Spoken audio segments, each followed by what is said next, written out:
Good morning. Welcome to the No Way Jose podcast. This is the Morning Dump. I'm your host, Jose Galison. No kitty of the day today, but instead you'll get a guest. Ken Silva will be talking about all sort of tomfoolery among the FBI. We'll get into all of that here in a minute. If you like this show, if you want to keep seeing these live streams, Monday through Friday, 11 a.m. Eastern, that's when they usually are. Sometimes we're a little late, like today. Or if you want to see more kitties of the day, like I told you, not today, but hey, you got a guest instead, then be sure to hit the subscribe button and hit the bell. We'll see you in the show. Thing right now. Rise and shine. It's a beautiful day.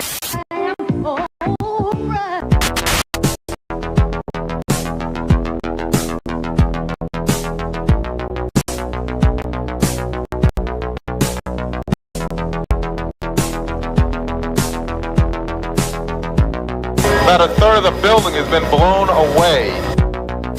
This is the bridge to the white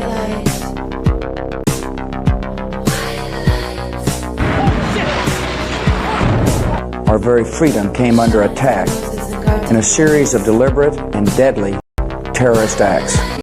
And at that point, we were taken for another round of questioning, this time related to our allegedly being members of Mossad.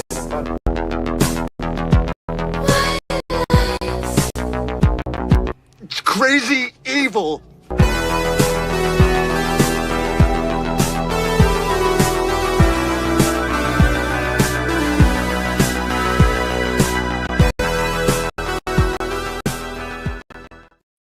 Good morning, everyone.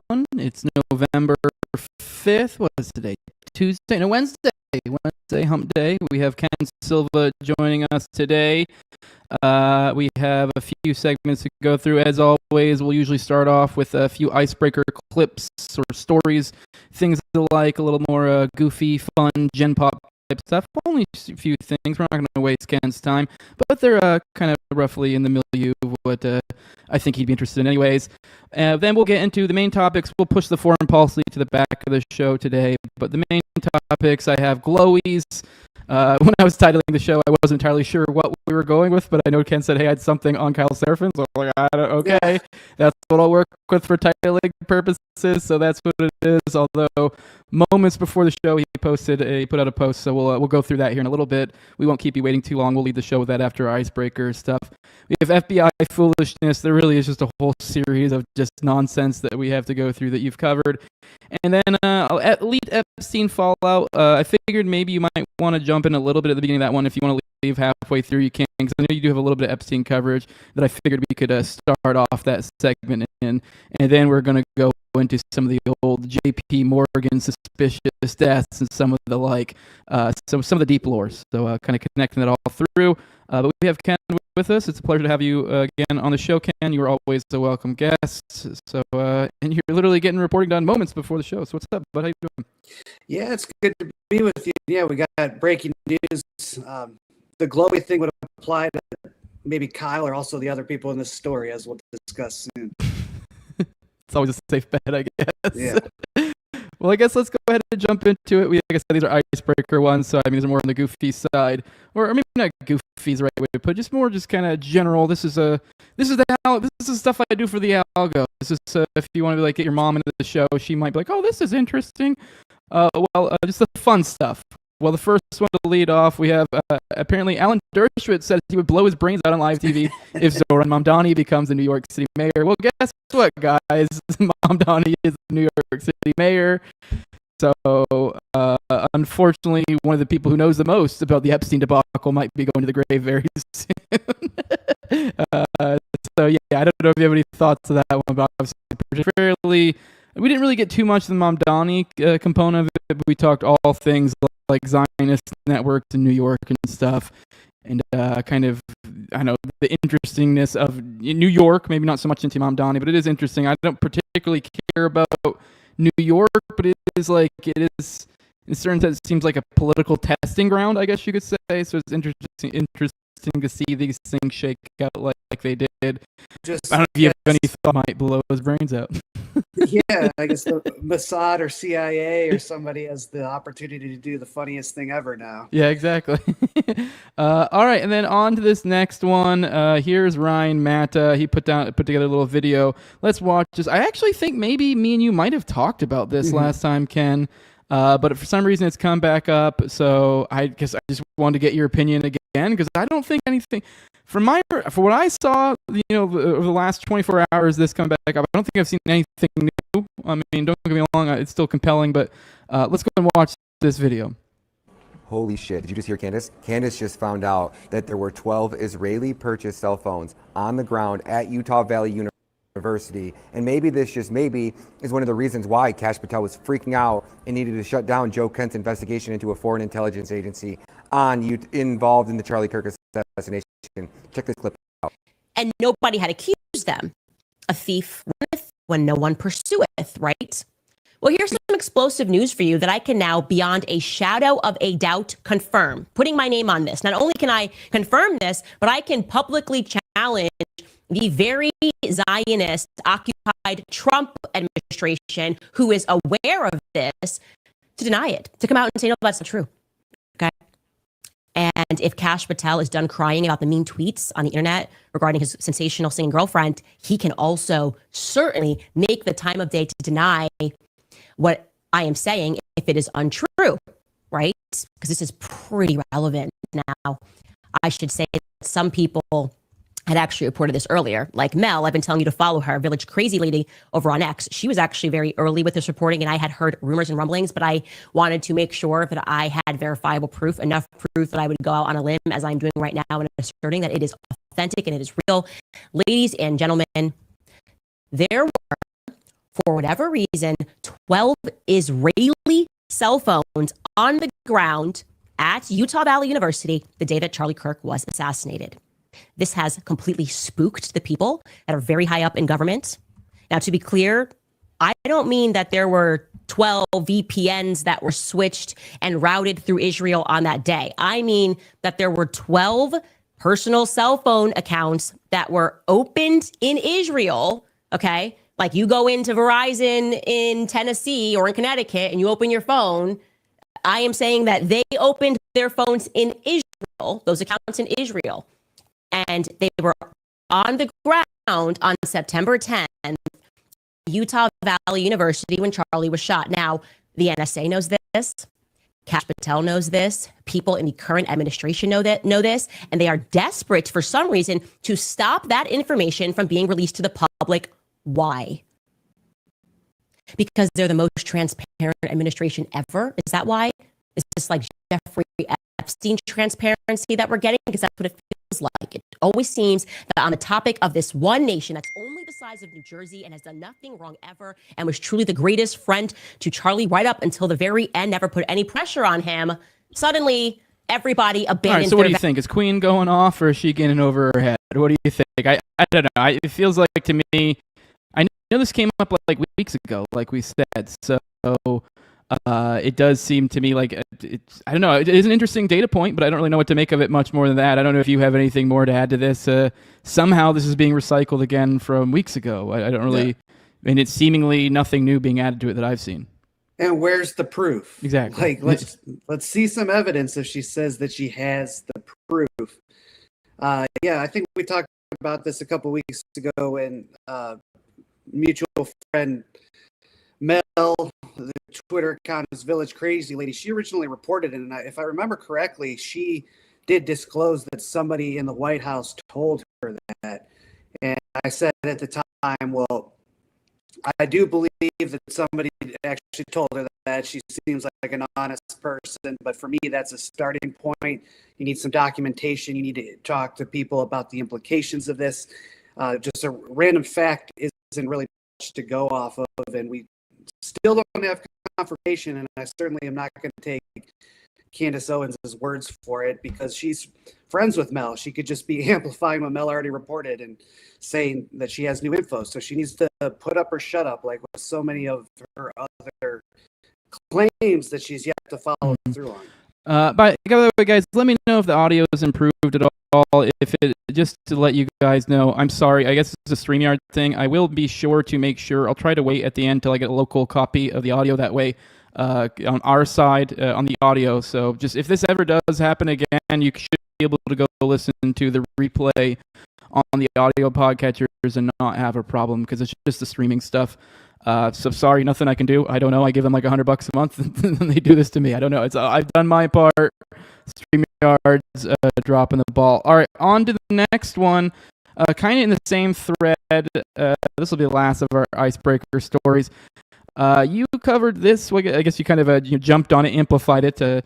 This story, which I think they ended up deleting the post. I don't think you can find it anywhere, but I believe, jog my memory on it, wasn't it Colvette and some of the other TPUSA people running with some pretty on its face, pretty nonsensical crap, which kind of is like is going to be a theme of today, is just a bunch of slop being thrown out to us over and over again. But TPUSA seemingly fell for some slop and was amplifying some slop, and it's not quite what it was. So you want to let my audience know what the case was with that? Because it did seem to, I didn't really follow that one too closely because it seemed like the post got deleted fairly quickly.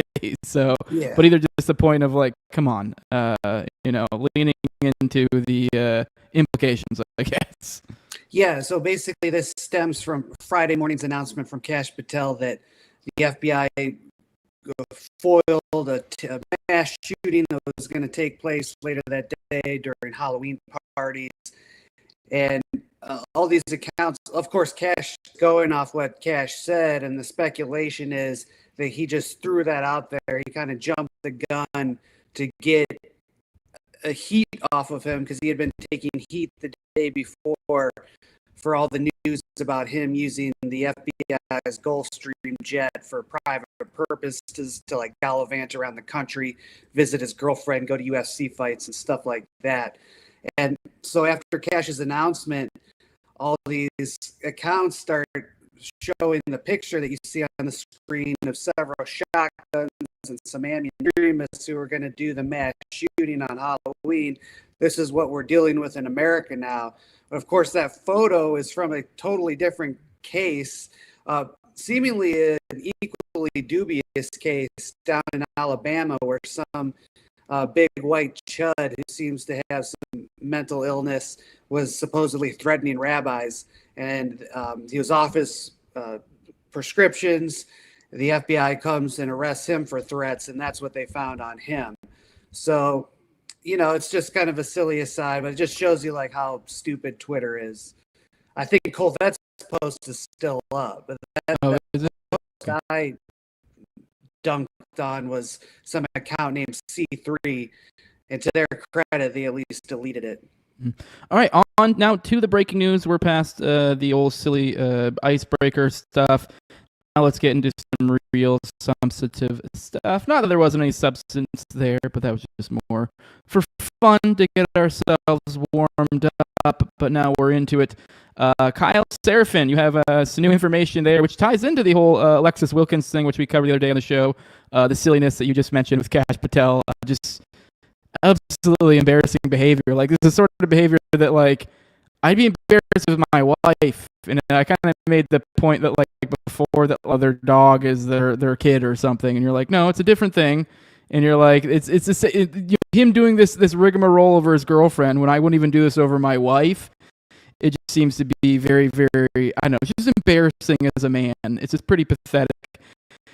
And I don't know, this whole series of events is fun to watch. I guess it's a little bit of America's telenovela, but I guess it continues to go deeper because there was, which we've touched on this show, Kyle Seraphin and Alexis Wilkins got tied up in a legal battle.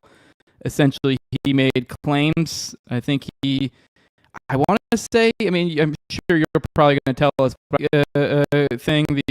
her being the Unit 8200 chick that works for PragerU, I think he conflated the two is what happened, and so made absolute statements about her being some sort of Mossad agent when that really applies to her boss. So it's not quite the flex that people think it is. Like, oh, that's a lie. You're like, well, it's pretty close. But Anyways, I'll let you let you introduce the story to our audience, wherever you want to jump into it. Yeah, this one is the gift that keeps on giving, because this stems from a tweet, I think in like February, around the time that Kash Patel was appointed.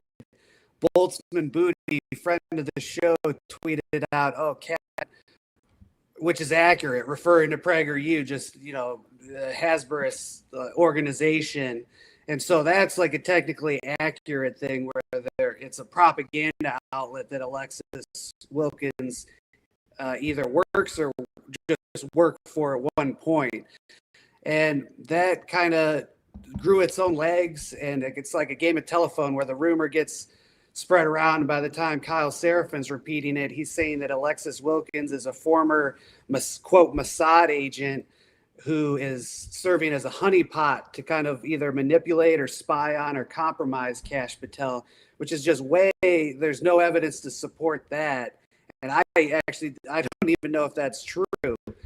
So in any event, Kyle says this on August, and Alexis Wilkins sues Kyle a few days later. And then Kyle actually went on Alex Jones's show that night and doubled down. It's all in my story. I've got some clips if you want to play them. I don't know. But so he doubles down and says, "Oh, I'm just making logical conclusions. And like, I do believe this." But now yesterday he filed a motion to dismiss, and claiming that now, it's all a big joke. I was sarcastic. It's hyperbolic. That's kind of the style of my show. So it's, what are we going to believe anything this guy says now? Yeah, this is his initial comments. Yeah, I figured we could play those real quick. Sorry, I didn't mean to She accidentally totally play wasn't it, a but go honeypot. Like, she's an undercover operative, like doing totally legit things. The fact is, this woman was apparently at a fairly high level in the CI program. She was either an assistant section chief or a section chief, which is a truly problematic thing. And Kash Patel takes umbrage with the word honeypot, not anything else. He's had his own little honeypot issue that's been going on of late. So we're just going to acknowledge it real publicly. He's got a girlfriend that's half his age, who apparently commentator on Rumble, a friend now of John Rich through Bongino, who also owns a big chunk of Rumble, and she's also a former Mossad agent in what is like the equivalent of their NSA.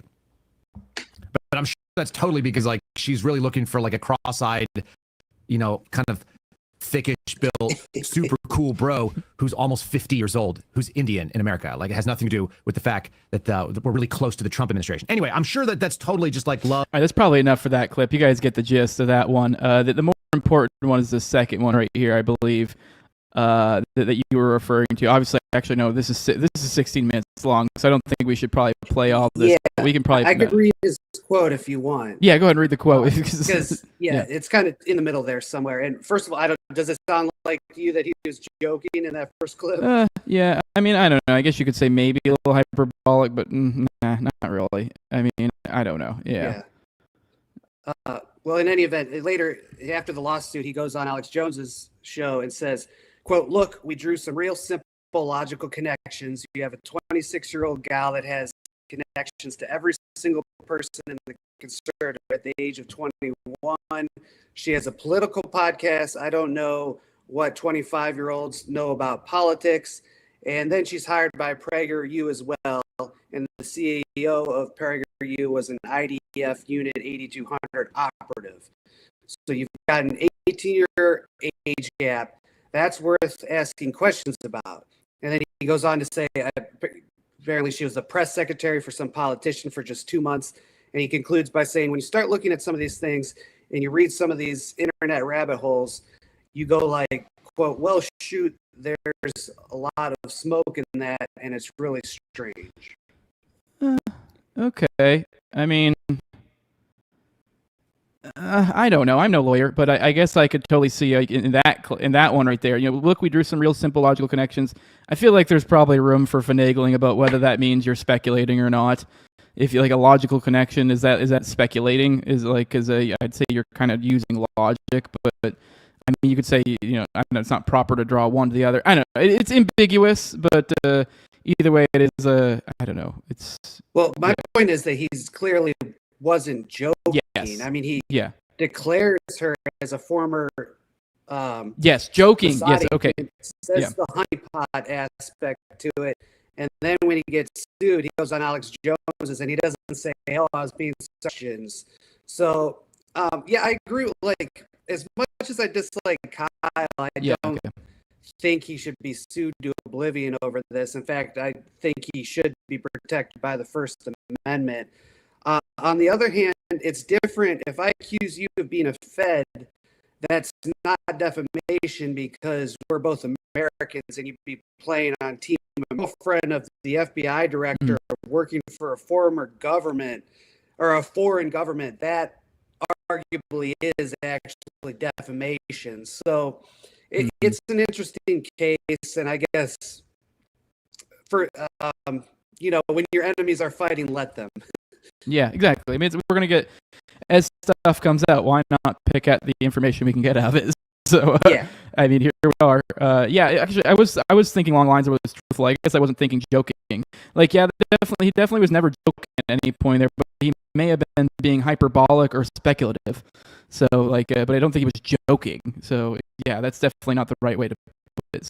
So, I don't know. Maybe he should probably have his lawyer talk for more often, I'd suggest. And last thing I'll say is, Boltzmann Booty has actually floated the theory that Kyle and Cash are playing on the same team and that Kyle took his information and blew it out of proportion so he would get sued intentionally and then they could discredit the whole theory. And I think that's a little bit of a galaxy brain take and a little bit of, I don't think Kyle's nearly that sophisticated.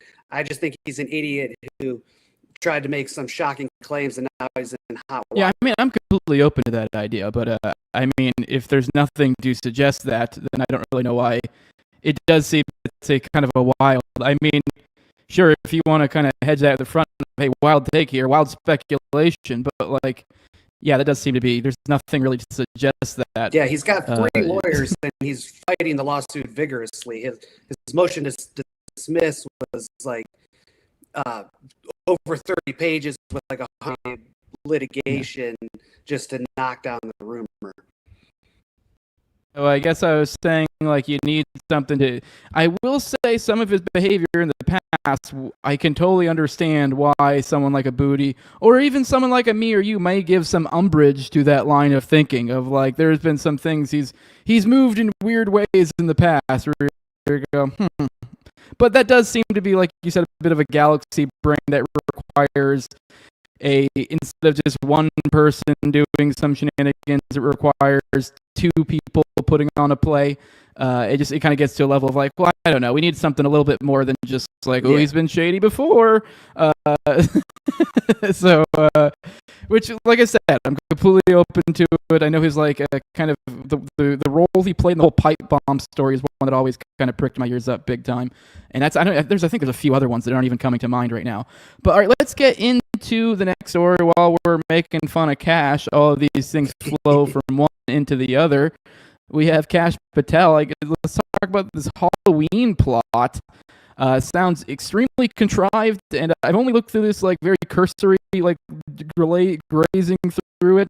It sounded extremely contrived, hard to get a grip your head around, and it's wild that they would even, as I've said, this idea of slop being thrown out to us. To massacre before it could happen. 2 Michigan men planned an ISIS-inspired Halloween terror attack near Detroit, stockpiling weapons, scouting targets, and training at gun ranges. This FBI acted fast to follow the evidence and likely saved countless lives. And what he's sharing here is an article from Fox News. It says suspects in foiled Halloween terror plot pictured practicing at Michigan gun range. FBI. The FBI recovered stockpile of weapons from suspects who allegedly planned Detroit area Halloween terror attack. So I guess let's get into a little bit of this. Wherever you want to enter into it. I mean, obviously, we can talk about the larger meta-analysis of all of this. But even just on the ground, is this legit? What are we looking at here, Ken? Well, so people compare this to the Whitmer Fednapping plot, and I wouldn't nearly go that far. It's hard not to. Same state. Yeah, just because it was run out of the same field office and everything. But like the Whitmer kidnapping plot is absurd on its face. The notion that some militias are going to capture the sitting governor. While this is much more plausible that a couple of deranged guys would just get some ARs and start spraying up a nightclub. I mean, we've seen that happen before. So it's much more hard to prevent. And maybe the FBI did have some legitimate concerns here. But as I said yesterday on InfoWars, the evidence just the complaint was finally filed by the DOJ and unsealed on Monday, and it's very convoluted. There were 2 people arrested, and they weren't charged with conspiracy to commit murder or mass shooting or any act of terrorism. They were charged with acquiring guns for the purposes of committing a felony of terrorism, namely providing material support to ISIS. So that's a charge that carries about a 15-year maximum penalty, and it's a material support charge at the end of the day. So they're not saying they got these guns because they're going to definitely shoot up someplace. They're going to get these guns to support ISIS. That this actual shooting plot was real is chats where the defendants weren't even present. You have the 2 defendants, and then you have 5 unnamed co-conspirators numbered 1 through 5, and then you had an undercover informant and an undercover agent and an unnamed juvenile referred to as person 1. So 10 people, only 2 charged, and there's conversations on, I guess, Zoom or something or Signal where they're being recorded by the informant. Co-conspirator 1, 2, and 3. 2 of these guys are overseas, but they're saying, hey, we're going to go fight in Syria, and our buddies, the defendants, Muhammad Ali and Maqjud, are going to stay in the United States and do this mass shooting. So that's total hearsay. The defendants aren't even present. They were talking about, quote, doing the pumpkin, which is like bizarre. They were stockpiling guns and ammunition, and they're going to shooting ranges, but all of that is perfectly legal. So it seems like a really dubious case. And then like the broader point is this is all in the support of ISIS, which is a total glow up from the beginning, created by the CIA practically in early 2010s via Operation Timber Sycamore, and now we're still dealing with the mess over 10 years later. Yeah, I mean, actually, I mixed up 2 stories. I was about to jump to. You had that story of that Louisiana guy, but that was not Mossad. That was a Hamas. So I was thinking that was an ISIS guy they busted over in Louisiana recently. But even that was suspicious. But that's a separate tangent. You point out here they were even next to him at the gun range, following the guy. So it looks like they put a little bit of time into this. But yeah, it definitely looks pretty dubious. Like as you said, there's something to it. There could be something to this. But this constant, this parading when it's pretty obvious this is nonsensical. As I said, this is a trend. Once again, here's another example of it. Just yesterday, the Harvard Medical School explosion. Well, did we have a Ted K strike in Harvard? What's going on there? Well, this one is far more absurd than the last one, which I'm still open to evidence or the possibility that the FBI will present more evidence, maybe indict more of these co-conspirators. But with this Harvard thing, this is just absolutely ridiculous. What you had is a 20-year-old and an 18-year-old at like 2 a.m. after they were a Roman candle and some cherry bombs. And then we get these headlines that, explosions at Harvard Medical School. And it even fooled me at first. My first thought was, we're going back to like the 1960s with like eco-terrorism and like when back in the day when the leftists would like break out, animals from testing labs. That's kind of what I was thinking. But then when I read the story, I'm like, it's just fireworks.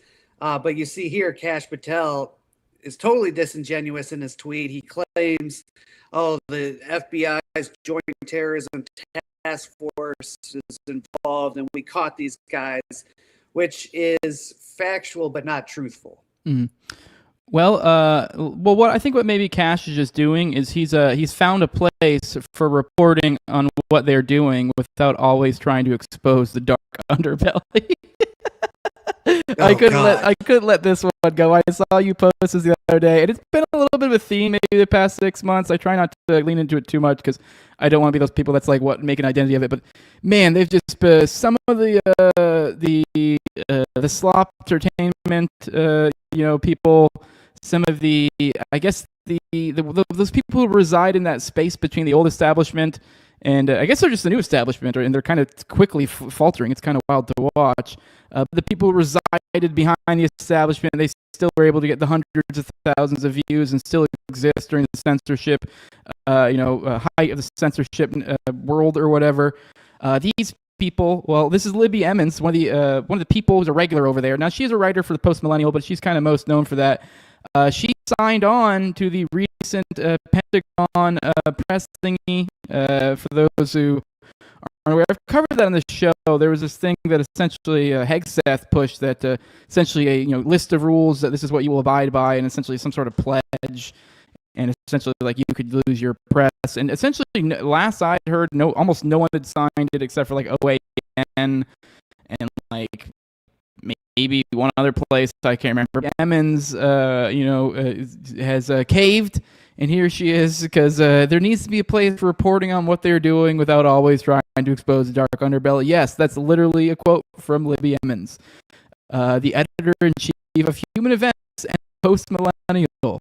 So, that's the I don't know, the propaganda goblin they bring on Tim Pool semi-regularly to give you the appearance of doing some sort of journalism. So I don't know if you have anything to add to that, but at least at the very least, I don't know. We're in a weird territory. It's just like that's even a thing happening at the Pentagon head. It seems like in the it's just kind of nestling their head perfectly in the little guillotine. Like, oh, I don't want to have any sort of voice in the future. Go ahead and take me. That's what it feels like. But Ken, what are your thoughts? Yeah, and I guess this is like a broader point. Be careful what you wish for. When, as much as I hate like the New York Times and the Wall Street Journal and all these big mainstream publications, the water they carry for the empire, they still have some sort of pretense of objectivity and being accountability reporters trying to get to the truth. Where, as you see by Libby's quote, she's not even posturing to that. And so it's like, really, they're just replacing the current media regime with something even dumber. I don't think everybody that signed this new policy is like that, but clearly she's one of the worst. And, Jack Posobiec works for those publications too. So it's like it's the whole Epstein binder crew is now going into the Pentagon. It's really, if only you knew how bad things are. Oh yeah, and on that, kind of a reason why this shit matters. It's literally this is literally Pentagon press credentials that are at the core here, and then you just covered yesterday. Law enforcement found a manifesto on the New Year's Day Cybertruck bomber's phone on January 7th, but the Pentagon classified it within 48 hours, keeping it secret on national security grounds. This, I'm pretty sure this story right here, if you had Pentagon press credentials, you would lose them for reporting on it. I mean, I guess it would depend on how you went about your reporting, but theoretically, because it was like you weren't able to report anything that was like classified, or so you can't use sources that are technically breaking the law. Which is, as a journalist, you like that's how they operate. Like a lot of people don't know what stenographers are, but otherwise, this is what we're saying. Write this down. Go publish this. That's all that it is. Don't go try to go talk to any military officials to confirm this, because they can't confirm any of it. It's all fucking all confidential. It's all whatever. Anybody would be breaking the law. You'd lose your credentials immediately. So I don't know. Just I think it's a good example following this up after Libby Lemon's nonsense. But I guess tell us about this. Is there anything we can glean from this other than just that there was some classified stuff? I guess it's not that surprising considering the whole scenario. I mean, obviously it kind of was sketchy altogether, but even then, if I remember correctly, the guy was some sort of Green Beret or something. So it's not really, I guess, that crazy. It's kind of, you'd assume that shit gets locked down probably almost immediately. Anything associated with some sort of Green Beret doing something. But any thoughts about this?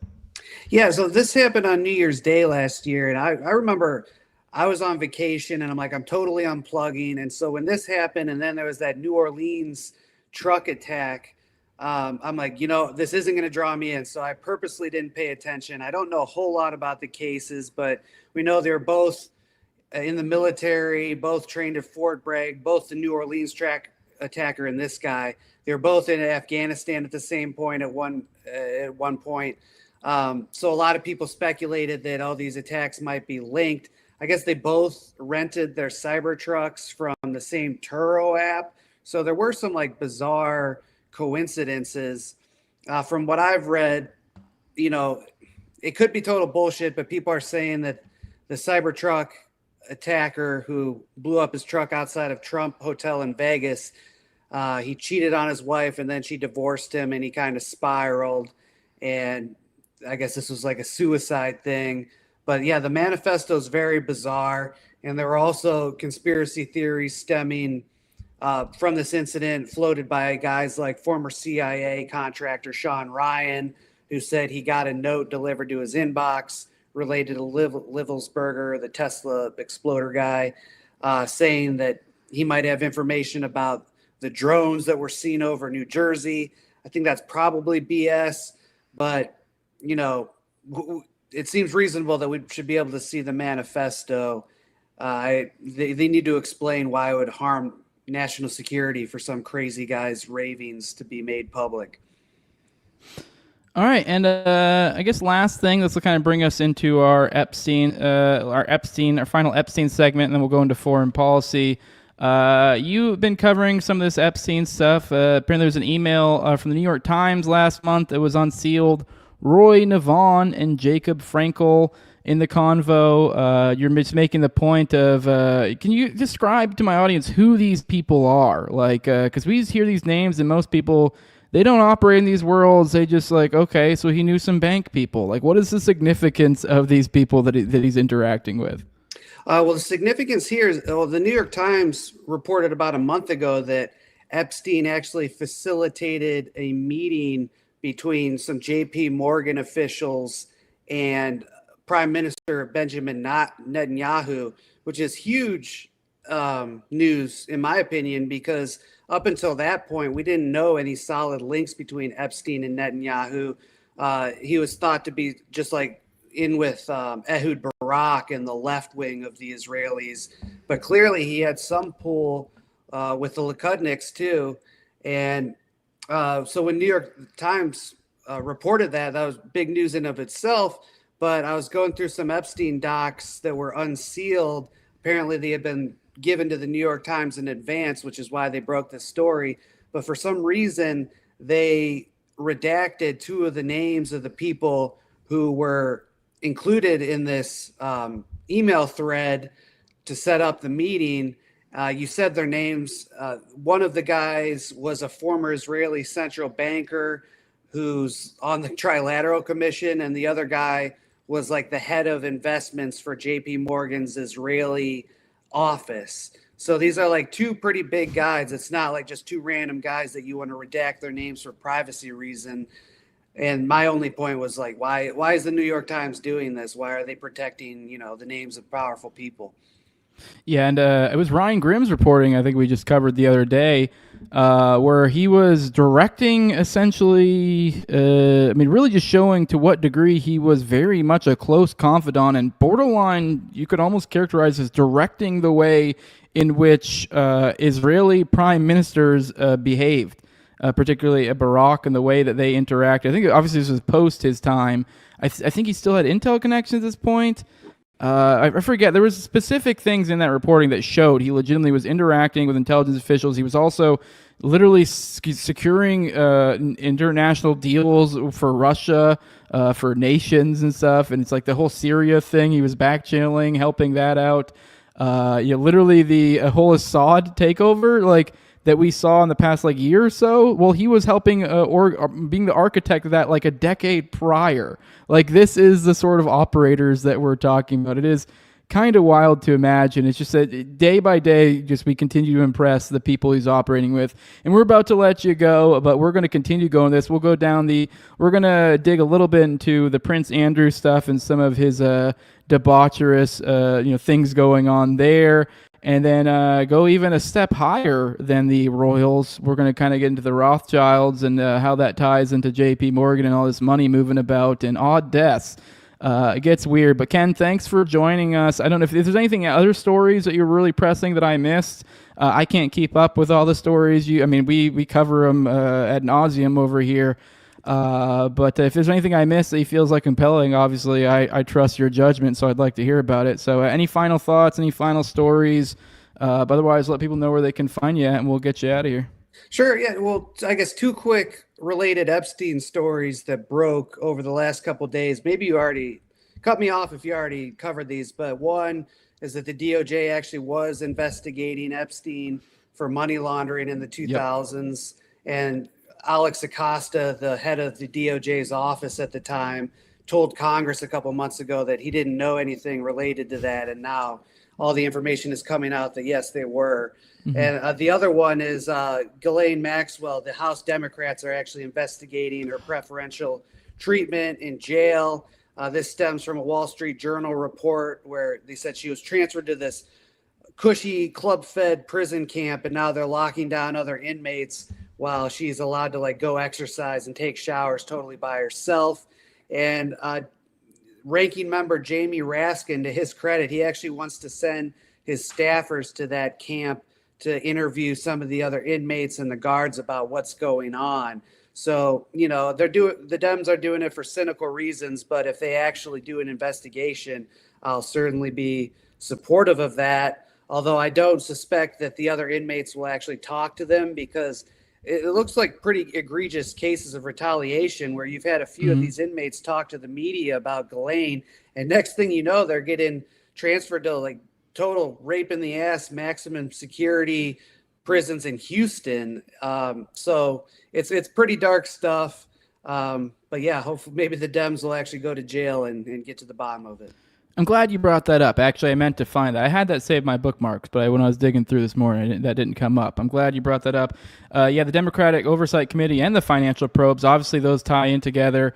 I think Raskin's, leading that, right? If I remember correctly, I think he's running the Oversight Committee for the Democrats. Yeah. So, and obviously, like you said, the Acosta thing, that's a significant thing. They had that too. They had that probe that was going on parallel with the financial probe going on parallel with the trafficking investigation or whatever. And it actually, the funny thing is, going through the ins and outs, it looks like the only reason they even got the NPA is because they tried to pull a fast one to try to get them to drop the money laundering thing, and they didn't drop it, and so then they were upset that they were stuck in the NPA because they literally pulled the Israel a negotiation trick where they're like, oh yeah, sure, we'll take the deal, but we're gonna have to these conditions we got to figure out or whatever. So they sort of gave him a yes, and they were hoping they were gonna drop the probe at that point, and then they didn't, and they're like, fuck, now we already agreed to it, the NPA, so now we're locked in.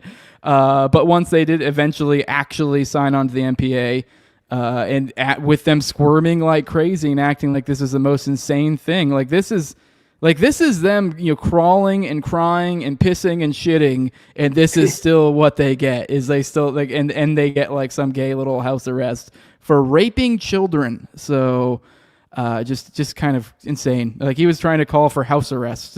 Is what he was trying to call for. Yeah. Anyways, I'm rambling now. I can go on about the Epstein stuff. I'll let you go, Ken. Thanks for bringing those up, because those were important things I wanted to absolutely. let the audience know. But yeah, good to be with you. Let people know where they can find you. I don't know if you got that in there. I forgot, but they mostly know anyways. Yeah, Headline USA at Twitter at JD_cashless. Awesome. We'll Talk to you later. We'll see you again soon. You have a good one. Man. All right, take care. All right, you too. Bye.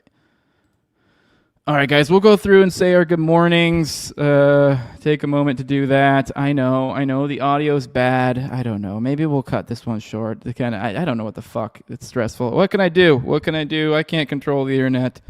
I don't know. Let me know. I want to check in the bottom. Is it still like really bad, like real bad? I'm surprised there's still a good amount of you guys, despite it being bad. So maybe it's not as bad as you're acting it is. Justin's saying it's better, so that's good. That's good. Cool. So that's good. Okay, well, I'm gonna start back from the top now. So all right, cool. Rise Liberty saying audio's much better now, so don't cut it short. Cool. I mean, I was still gonna do it, but then I was gonna put out audio, but it just doesn't feel the same. Like you don't get the live boost. There's not as many people are gonna go to the audio. Like Susanna, it's just a little bit of a downer, so I figured cut it short. But hey, if we're back on now, we still got a good amount of people. Let's fucking do it. Who the fuck is calling me? Leave me alone. All right, let's say our good morning. So check in. First of the day, Knife Safety Plus is Zoran Mamdani is the king of New York. Benny Johnson has been tossed off of the Empire State Building for being a homosexual. Yes, nice. Let's do it. Good morning, CES. Good morning, Tom33. Good morning, Retardo. Good morning, Mr. Chadhead saying this show good. It sure is. Good morning, Bug Fights. Fire Pixie says, wow, looks like Jose found his wife's hair gel. No, I actually didn't. I just kind of more like I kind of running my hand through my hair more and just like it's gotten to a length to where like, just kind of, there's no product in this. This is just it laying like that after working out, just sweat. This is sweat. That's what that is. So I worked out before this. Good morning. Hey, say what now? Yeah. I see everyone. Audio. Good morning, comment, mama. Good morning, IB. Good morning, John Black. Good morning, Rock Biz Similit. Good morning. Good morning. Nice to be blessed. I'm curious to your assessment of Candace's last stream visit from Charlie Kirk. I'm sorry I didn't see that. I would have said something to him. So, because that would have been a funny thing to ask him. Good morning. What do you guys? Do you guys not like it? I like it. I don't know. Jeez, I see you guys making fun of it now. Good morning, everybody. Who else is in here? Good morning, Fire Pixie over on Rumble. Nice, doing both. Good morning, Marty McFly, saying Candace is a joke. Hit or miss. I don't know. It's been pretty good. She's had some pretty epic moments in this whole ordeal. So, got to give credit where credit's due. So, I don't know. Got to keep producing the goods, though. Good morning, Rise to Liberty. Good morning. All right. Good morning. Good morning, Justin Valentine. Good morning, Wise Elk. All right, let me pop down to the bottom. I'm not going through. If I missed you, I missed you. Now we're going down to the bottom. See, there you go. Knife likes it. It's nice. Love the hair, very suave. Gerald Hall. Good morning. I don't think it's a good morning to you. It says 12 Israeli cell phones. The assassination of Kirk. 12. I tell you. I from the jump though. Like when I heard that one, I was like, yeah, but like.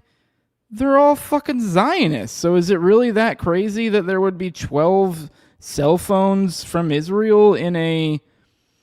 I mean, I don't understand the significance of that. Once again, I'm the Luddite here. I don't understand tech things. It just seems like... Yeah, I don't know. But Uncle Ted says, I'm glad Eric Huntley dropped that Zionist co-host and got real guests on like Ken Silva. I don't even know who you're talking about. I'm glad he got Ken. I saw that. By the way, I did finally hit him up. I haven't heard back from him, though. So, we had a little back and forth, and I think he went on vacation or something. So, I don't know. We were talking about having him on the show or something, and then kind of the back and forth dropped. It happens a lot, more than you'd think. People get busy. So, Jose got the calls at North Side. Yeah, the call, because I don't think it's that significant. Yeah, see, Uncle Ted, it's his Mossad, his security. Exactly. It's like, I don't know. I mean, it's just, is it really that significant? Like, if I went to a Ben Shapiro fucking whatever the fuck he does, the only 12 people that would be there would have Israeli cell phones. So, I don't know. The Turning Point audience is obviously not exactly that, but it's very, very, it was, especially more so in the past. Yeah. See, Retardo says the barber myself, the slick back hits harder than the middle part. See, there you go. Ricealk says go full greaser, pomade and all. No, I'm actually, I'm actually not going. I'm not, no more product. That's the thing. I'm not putting product. I think I did a lot of damage to my scalp and my hair from doing it before. So just all natural. All right, guys. We've said enough. I've talked to you I've talked to you peasants enough. Let's get into some of the stuff we came in here to talk about. I want to tell you about Prince Andrew banging prostitutes because that's funny. So let's talk about that. Kind of impress upon you guys the debaucherous nature of the royals, which the lizard people. So this is Disgrace X. This is from the New York Post. It says Disgrace X Prince Andrew had 40 prostitutes brought to Thailand hotel on taxpayer-funded trip. Biographer says that's where you're really fucked up doing it on the taxpayer dime. If you want to bang 40 Thai hookers, that's whatever. I mean, makes me give a little side eye of like, why are you doing that in Thailand? I'm sure there's all sorts of other places you could get prostitutes. Why Thailand? Why Thailand? Why Thailand? You know, kind of makes my eyes a little. What's going on in Thailand that's you can't do in other countries? But hey, whatever. Let's just assume they're all of age. But you do it on the country's dime, people start to take notice as well. This biographer did. So disgraced Prince Andrew allegedly once had 40 prostitutes brought to his 5-star hotel during a taxpayer-funded trip to Thailand, his biographer has claimed. Andrew was officially stripped of his titles on Thursday, which is one of the main things I'm kind of bringing the story up to for you guys. I don't know if I feel like I said this to you guys before, but you know, hey, I should have started this to properly introduce the story. Prince Andrew is no longer Prince Andrew. He is now, I think we talked about it on Already Dead a little bit. He is now Andrew Mountbatten, which that's an interesting little aside all on its own. Mountbatten Windsor, to be fair. That's actually the name of his uncle, Mountbatten, who is a noted pedophile. You can look into that, like crazy, like Jim Seville or Timmy Seville or whatever the hell that one Seville, like crazy top level, like raping and tossing kids off of boats in the middle of the ocean type, just insane, bizarre shit. Like that's the sort of stuff we're talking about with Mountbatten, and that's the uncle of Prince Andrew. So this is the way this man grew up. He also, it's known, I believe it may have been the same biographer. Yeah, it's Andrew Lonnie. He actually, he claims in this, of which he's had legal challenges back and forth, and he's had lawyers saying certain claims he can't put out. And so, I mean, obviously I haven't read all of his claims. I haven't checked all of his claims, verified all this. So, but he's made claims that apparently even the king, Prince Andrew's father, was at one point banging Prince Andrew's wife's mother. Like, so this is a sort of, he was also, I think, went to some sort of prep school when he was younger. Claims of losing his virginity at like 11. Talks of older men taking him to get massages at very, very, very weirdly young ages. So these are these people. This is what they're about. So here he is. So Andrew was officially stripped of his titles on Thursday and evicted from his royal residence in a humiliating fall from grace, engaged with the bevy of women over a 4-day stretch, royal historian and author Andrew Lonnie alleged. There was a famous trip to Thailand for the birthday celebrations of the king. Andrew is representing his country and insists on staying in a 5-star hotel rather than the embassy, which he always did. Lonnie told the Daily Mail's Deep Dive, The Fall of the House of York podcast, Andrew had 40 prostitutes brought in the space of 4 days. This was all enabled by diplomats and others. Lonnie said multiple sources, including a member of the Thai royal family, had backed up the allegation. The jaunt was allegedly one of the many trips Andrew exploited on the taxpayer's dime when he was serving as a trade envoy in the UK in the early 2000s. 2001, Andrew was 41. He's having his midlife crisis, and he basically starts chasing lots and lots of women, Lonnie said. Here's a picture of him from that trip, looking at some naked statue. He uses the excuse of his role as trade envoy, funded by the taxpayer, to go off on these trips. He continued, he always puts in 2 weeks of private time, so we pay for his holiday, and then he goes off and does things. Lonnie went on to argue there was a conspiracy of silence engulfing the since-shunned royal, as he calls on the British government's National Archive to release its files on Andrew's time as the trade envoy. Andrew was sending a list of people he wanted to meet for his own personal business interests, he alleged. All the files from his time as trade envoy between 2001 and 2011 remain closed.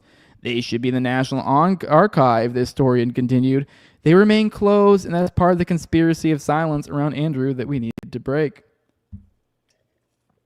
Lonnie's remarks were recorded just before Buckingham Palace announced its bombshell move to formally shun Andrew by removing his titles and evicting him from his residence of 2 decades amid the fallout over his ties to Jeffrey Epstein. The royals have faced increasing pressure in recent months after it was revealed Andrew had maintained ties with the sex offender years after he claimed to have severed communication with the late pedophile. It comes to after Epstein's most prominent accuser, Virginia Roberts Giuffre, leveled disturbing allegations against the ex-prince in her posthumous memoir. Giuffre, who died by suicide in April, had long claimed she was forced to have sex with Andrew when she was just a teen. Andrew has repeatedly denied the allegations. So yeah, this is leaks. I think it's an interesting little snapshot into their life. Makes you wonder what the fuck is going on with these people. Just absolute ghouls. And as I said before, it goes a little bit even further than that. Here's Hot Star. This is Simon Dovey. Obviously, I'm pretty sure that's a pseudonym. He's the writer of The Eye of the Chicken Hawk. He always puts some cryptic stuff or some pretty good bangers out there. Sometimes it's a little hard to put them together, but this one's a little bit easier. It says a JPM Chase board member in charge of risk oversight died in a motor sporting accident during the suit. What he's referring to here is he's quote tweeting a article from the Wall Street Journal saying that JP Morgan raised red flags about Jeffrey Epstein's cash withdrawals years before his sex crimes were public knowledge. Over at the Wall Street Journal. And he goes, the JPM Chase board member in charge of risk oversight died in a motor sporting accident during the suit. A whole crop of middle and upper management also died suddenly just after Lynn de Rothschild and Peter Mandelson switched Epstein over to Deutsche Bank in late 2013. So I think we start to put some pieces together. So let's read this Wall Street Journal piece, assuming it's not paywalled, because I totally forgot to check if it's paywalled. It is paywalled. Fuck it, whatever. I wasn't too worried about the Wall Street Journal piece too much, whatever. JP Morgan flagged Epstein's suspicions in 2002. Years earlier than known, this newly unsealed court documents reveal bank reported cash withdrawals to regulators years before public knowledge of sex crimes. So that's the main thing we need to get out of that, is that they were back in 2002 flagging these things. And then we have in 2013, you have a bunch of people dropping dead and also people dropping dead right around this same exact time. Came out in 2003. Let's look at this. Hot Star here has a few different excerpts of articles that we're going to go through together. It says JP Morgan General Dynamics board member Jim Crown dies in an accident. It says New York, June 26th. This is back in 2023, though. So it's a Morgan Chase and Company and General Dynamics Corps board member Jim Crown was killed on Sunday in a vehicle accident near Aspen, Colorado, a county coroner said. Crown was involved in a single vehicle accident at the Aspen Motorsports Park in Woody Creek, Colorado, and Pitkin County Coroner's Office said in a statement. Crown 70 was the chairman and chief executive officer of privately held Henry Crown and Company, which invests in securities, real estate funds, and privately held companies. Yada, yada, yada. Crown was an integral part of JP Morgan Chase. CEO Jamie Dimon told directors in a memo seen by Reuters. He was on JP Morgan's public responsibility and risk committees. Now, this is 2023, so, I don't know. But let's look some more into this, see what else he shared here. Oh, jeez. Sorry. Here we go. He's showing some other random people. Let me see. Oh, damn it. My bad. Sorry. We got Joseph D'Ambrosio, age 34. Passed away on December 7th, 2013. Okay, so now we're in the 2013. He was employed as a financial analyst for JP Morgan Chase, Menlo Park. On March 18th, 2014, Wall Street on Parade learned from an immediate member of the family that Joseph M. Ambrosio died suddenly from acute respiratory syndrome. Then we also have we have December 7th, 2013, the Joseph Ambrosio. We have Jason Allen Salace, 34 years old, December 15th, 2013. All right, now we're seeing some shit. Died outside of Walgreens in Pearland, Texas. A family member confirmed that the cause of death was a heart attack. According to LinkedIn profile for Salace, he was engaged in client technology service L3 operate support and previously FXO operate L2 support at JP Morgan prior to joining JP Morgan in 2008. Salace had worked as a client software technician at SunGard and a Unix systems analyst at Logix Communications. Don't know what any of that shit means. Gabriel McGee, this is JP Morgan. I'd be curious, I guess, like how we could make connections here, because how big is JP Morgan? For example, this guy, I think it says he died in London. Gabriel McGee, 39, died on the evening on January 27th, 2014. On the morning of January 28th, 2014, McGee was discovered at approximately 8:02 a.m. lying on a 9th-level rooftop at the Canary Wharf European headquarters at JP Morgan Chase at 25 Bank Street, London. His specific area of specialty at JP Morgan was technical architecture oversight for planning, development, operations of systems for fixed income securities and interest rate derivatives. We also have Ryan Crane, 37, died February 3rd, 2014, at his home in Stamford, Connecticut. The chief medical examiner's office ruled after much delay that the cause of death was ethanol toxicity accident. Crane was executive director, okay, that's kind of up there, involved at trading at JP Morgan's New York office. Crane's death on February 3rd was not reported by any major media until February 13th, 10 days later, when Bloomberg News ran a brief story. Dennis Lee, or Junji, 33 years old, died February 18th, 2014. These are all pretty goddamn close to each other. As a result of a purported fall from the... from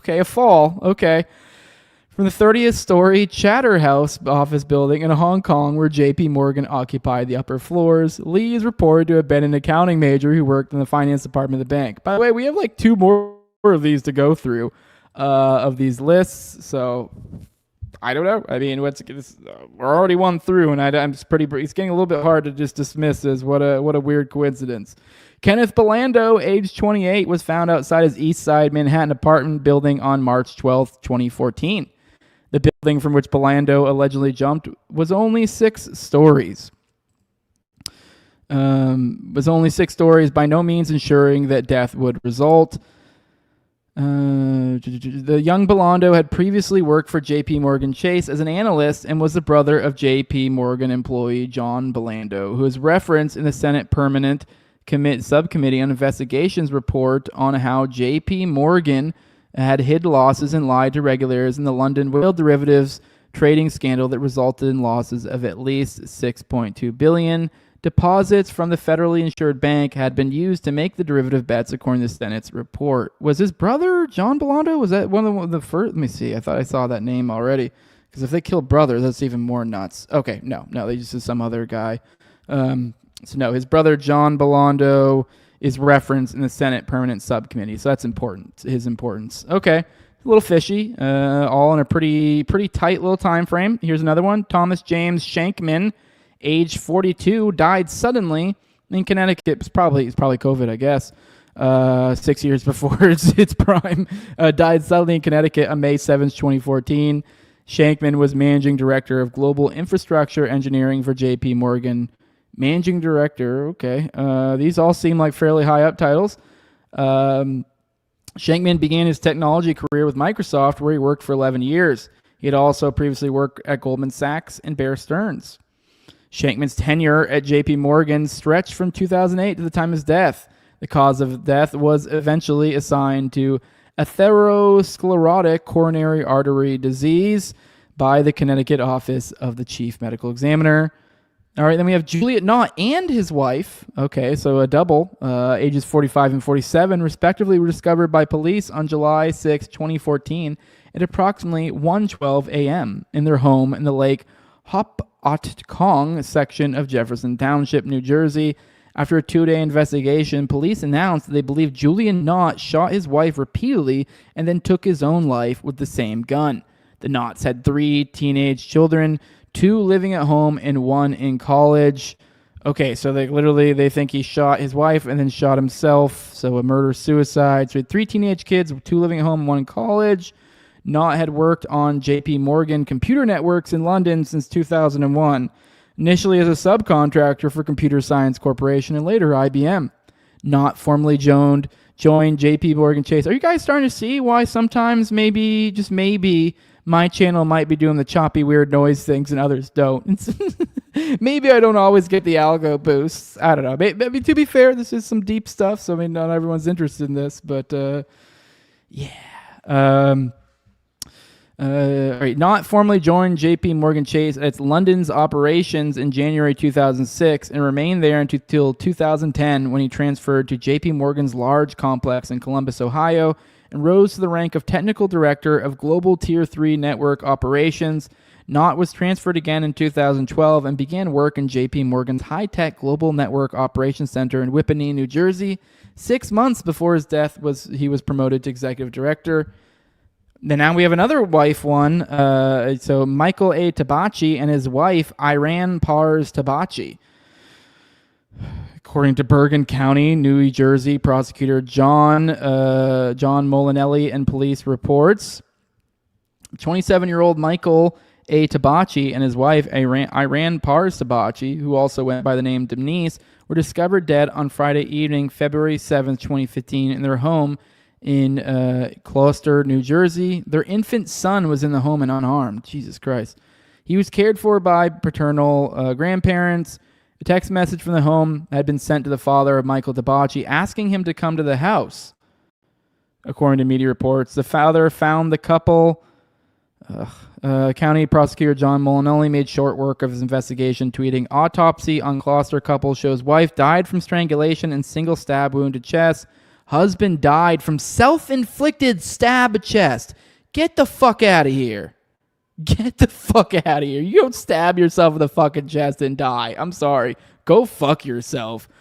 Oh my God. On the very evening the bodies were discovered, before any autopsy had been performed.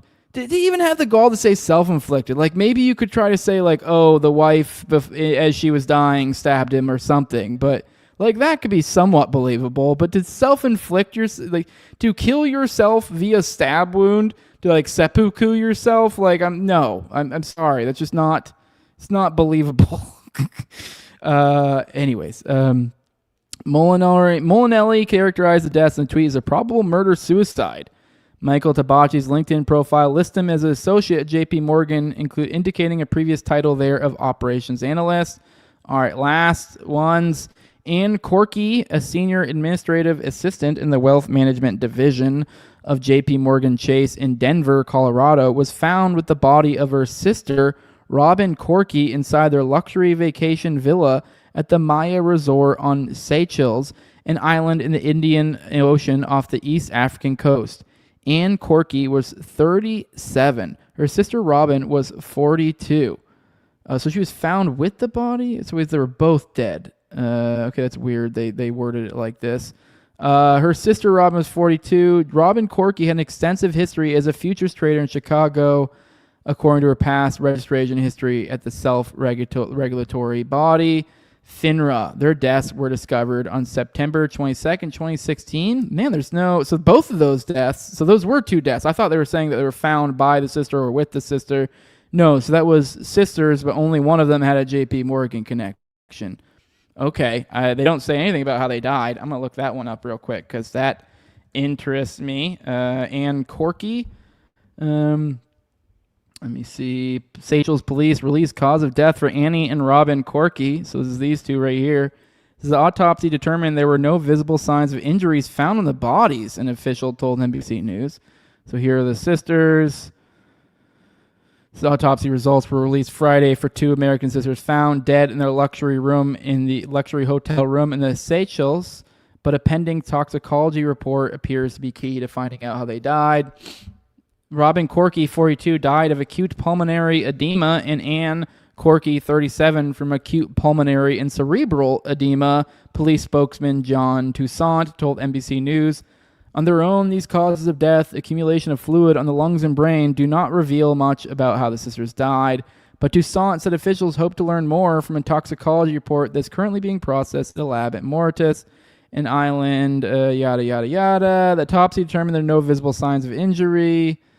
Okay, well, it looks like we still don't know they died, it still says. So they're still waiting on toxicology. And this account, this is from, when is this from? This is from 2016. So says they release cause of death, but yet then they don't really have a cause of, well, I guess they do have the cause of death. It's the edema. So they know like literally physically what did it, but they don't know, exactly what it died of excess. They don't know what caused it though.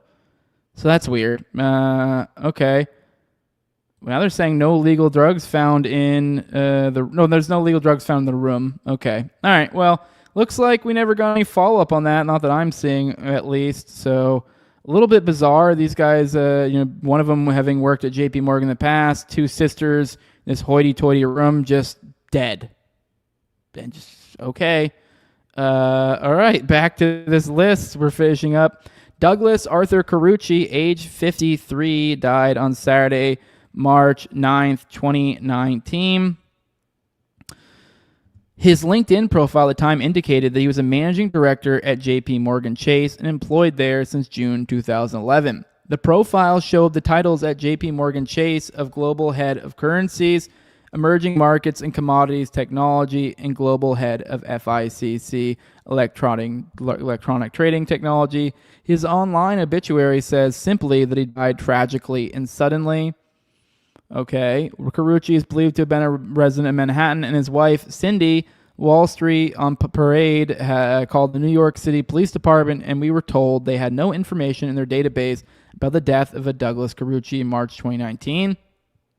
We next emailed the New York City Medical Examiner's Office, which is mandated under law to investigate all deaths from accidents or sudden deaths. Aja Worthy Davis, the executive director for public affairs of the Medical Examiner's Office, responded as follows. There is no OCME record of this individual under the name shared. Please keep in mind that OCME does not investigate or keep records of all deaths within the city of New York. The OCME is specifically responsible for investigating only New York City-based deaths occurring from criminal violence by accident, by suicide, or in any unusual or suspicious manner. So point being that one, they never had any follow-up on it. Here's someone in the chat here saying in the reply saying it gets worse. Saying, speaking of the Warren Commission and Watergate, the council signed to both. Albert Jenner, who was also the lawyer for the General Dynamics and Aspen's Institute's Crown Family, financiers and backers of Epstein's pal, Jamie Dimon, for those who weren't following along, I believe the General Dynamics were involved in this as well. What is this? During the General Dynamics board, because I think that somehow those two companies are connected. Let me see. What do you say here? Mr. Jenner, who directed the major law firm of Jenner and Block, served as counsel to the Warren Commission investigating the assassination of President JFK, and later was a controversial minority counsel to the House Judiciary Committee during the Nixon impeachment inquiry. So Jennifer and Block and Defense Industries contractor General Dynamics Corporation have a long-standing counsel-client relationship. It stems back to the era of Albert Jenner Jr., who became a named partner in 1955 and served as an advisor to a General Dynamics director. So in 1984, when Jenner associate Gregory Galapos was assigned to represent General Dynamics on his first day at the firm, his December appointment as Senior Vice President, General Counsel, and Corporate Secretary of the Falls Church, Virginia-based company was nearly predestined. Crown had served on JP Morgan's board of directors since 2004. Now, that's the one who died. Keep in mind, the Crown guy, the first guy we covered. Crown had served on JP Morgan's board of directors since 2004. Okay, so that was the first one. I was like, I don't really see the connection here. So he is... this guy is kind of been clicked into since the 2003 from that 2013 period. And seems to have been kind of a higher member. So obviously the other one's a little bit more easy to draw the dots because they all died with something like 6 months or something within each other, and all were fairly seemingly highly situated within the company. So it seems pretty unlikely that this could just be coincidence, but who knows? Since 2018, Crown had served as chairman and CEO of his family's investment firm, Henry Crown and Company. He was a chairman emeritus of the Aspen Institute Board of Trustees and a managing partner of Aspen Skiing, as well as a board member at General Dynamics. Okay, so now we're kind of seeing how big this guy really was. He was a board member, managing partner, and other stuff. Days before his death, he attended a White House state dinner when President Joe Biden hosted an Indian Prime Minister, Narendra Modi. These are the people that the waters they swim in.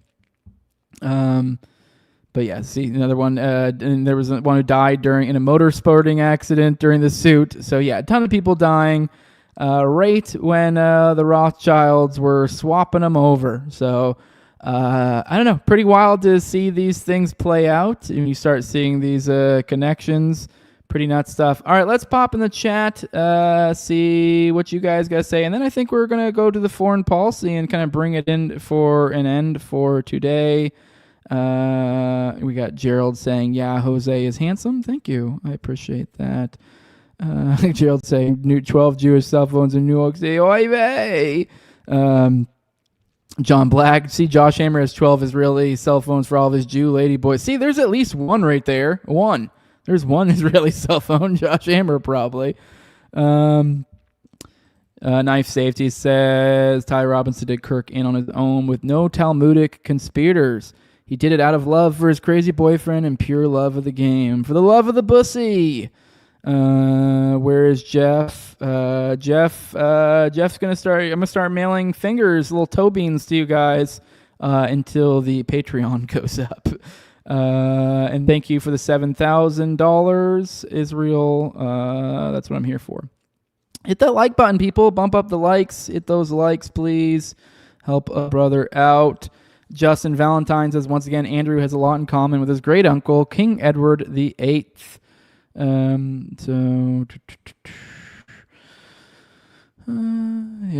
Gerald says, look into Mountbatten. Yup. Jimmy Savile. I don't know why I couldn't think of what Savile's first name. Tim, Timmy, Jim, James, Jimothy. I don't know. David saying, I was simply enjoying a succulent Thai meal. Is it a crime? Yeah, I'm sure that's what how he thinks of them. Andrew Mounts Boys Windsor. That's pretty clever. Comment Mama.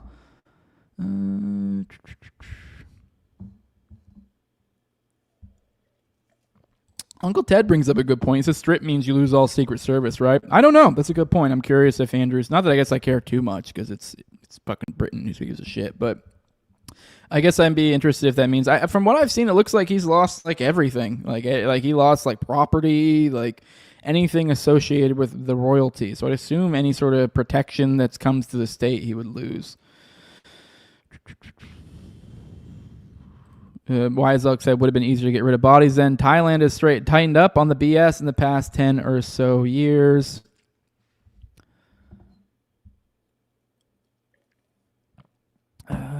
Wiseluck says child prostitution had made the mainstream media about 10 years ago. Big international scandal.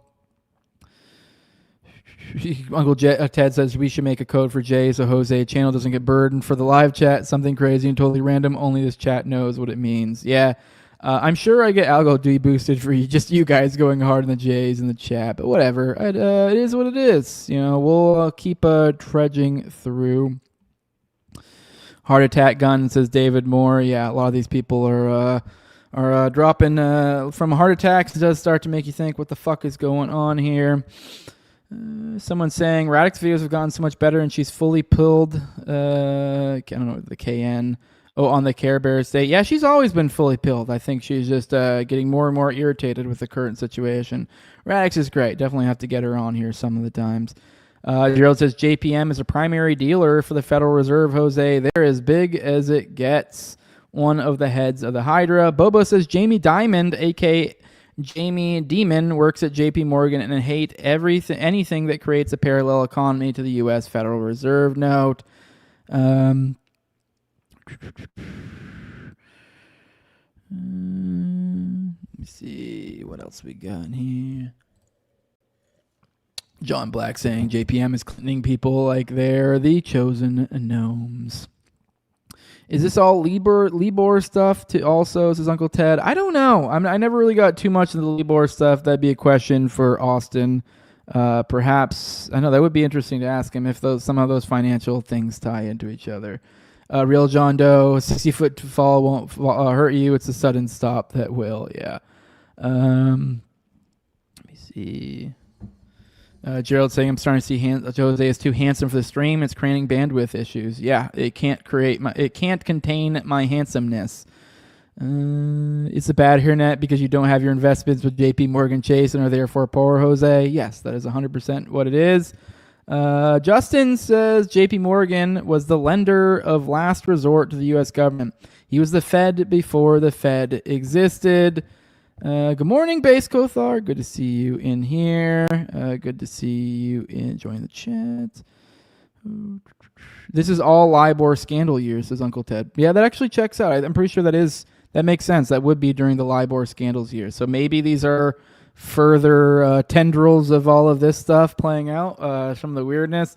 Hell, like we've talked about before, was it Lanza's dad and who was it? Some other major shooter. Holmes? I think it was Holmes. I think both their dads in the LIBOR scandal. Cyril Hall says Seychelles is a glow nigger central. That's the hotel that the chicks died in, right? Am I correct on that, Gerald? I didn't know that was known for having some sort of glowy reputation. They did say it was some sort of high end. I mean, I'm not someone who jet sets around the world and stays in high end motels or hotels or whatever, so I don't really know. But feel free to drop in the chat if you have some more information on that.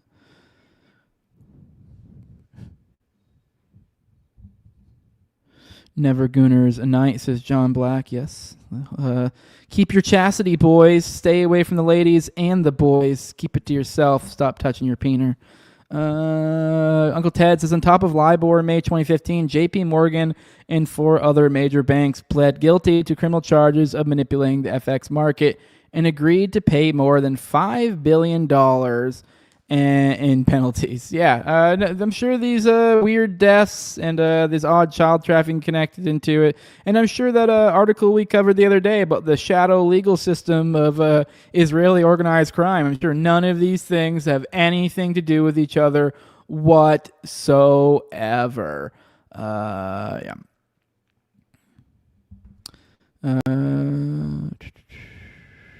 Oh, nice. Ritardo Genius says, spoke with my lawyer client yesterday, and their firm might pick up Epstein's civil suit against banks. If so, I will keep you all updated. That'd be pretty cool. I'd be interested to hear about that. Justin says, Andrew will be fine. He'll just have to lower his prostitution consumption a bit. He should welcome that at his age. Yep. You're probably correct. Tom says, although it's probably not us on Rumble causing problems, I should go to YouTube and say the word. Yeah, just it's whatever. I don't care. If you guys will say no words on YouTube, go right ahead. Seychelles is the island nation off Africa. Oh, is that where they said I think that's where they said the hotel was. So I thought that was the name of the hotel. So the hotel was in some weird island nation off of Africa. Yeah, that does sound like some glowy shit. Yeah, I could see how that would make sense. Mustache says JP Morgan had Rothschild ties in World War I, Standard Oil, DuPont, forget the railroad, but a shit ton of Chase. So, hey, what's up, Shy? Good to see you in the chat.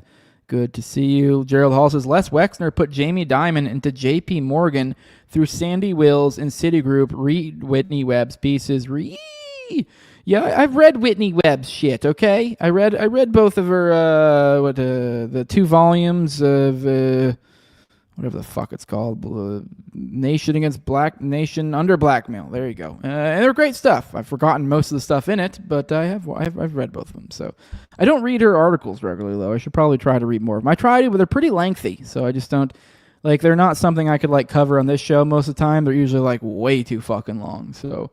Zach Salvatore said, did Eric Huntley and Mark Gruber have a falling out? I don't know. I really don't know anything about... I mean, I know who both of those are. Obviously, I know who Eric is. I've talked to him recently.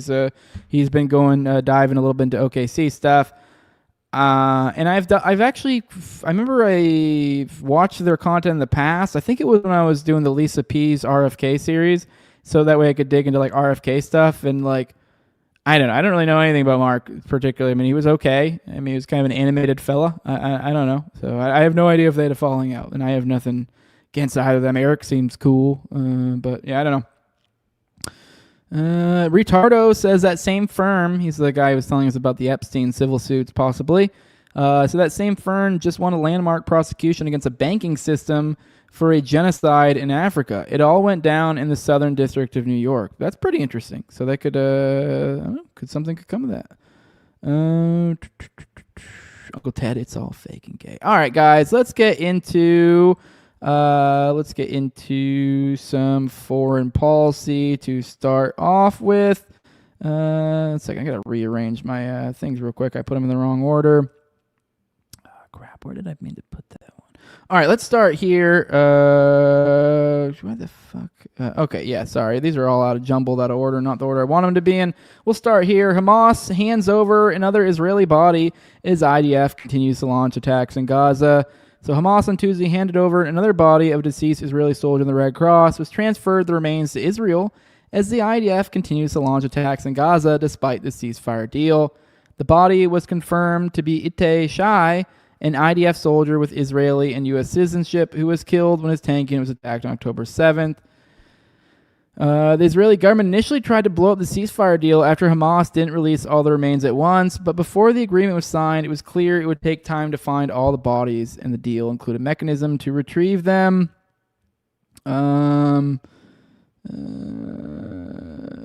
think maybe they only killed one person. I was actually reading this to see how many people they killed. But all right, let's go through this.